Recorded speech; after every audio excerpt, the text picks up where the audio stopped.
Edhe pse jemi në stinën e pranverës, qarku i Korçës që prej pasdites së dieshme është përfshirë nga rreshjet e Borës.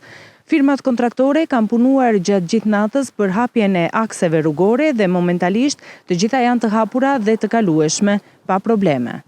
Trashësia e Borës varion nga 10 deri në 25 cm në zonat malore. Inxhinieri Gentian Pere bën me dije se situata është në monitorim edhe për orët në vijim apo dhe natën, nëse do të ketë ngrica. Drejtoria e Rajonit Qendërlindje, sektori i operacioneve, ka monitoruar vazhdimisht akset rrugore në zbatim të edhe të kontratave të lidhura.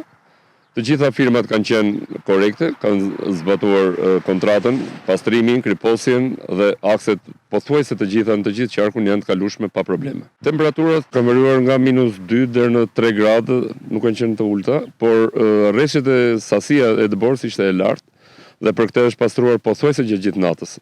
Të gjitha kompanitë kanë qenë gjithë natën në punë, edhe ne në terren dhe aktualisht të gjitha rrugët siç ishin janë të kalueshme pa probleme. Nga bashkitë vijon puna për hapjen e rrugëve dytësore e Liese, si dhe të shesheve në qendrat e qyteteve, ndërsa nuk raportohen problematika.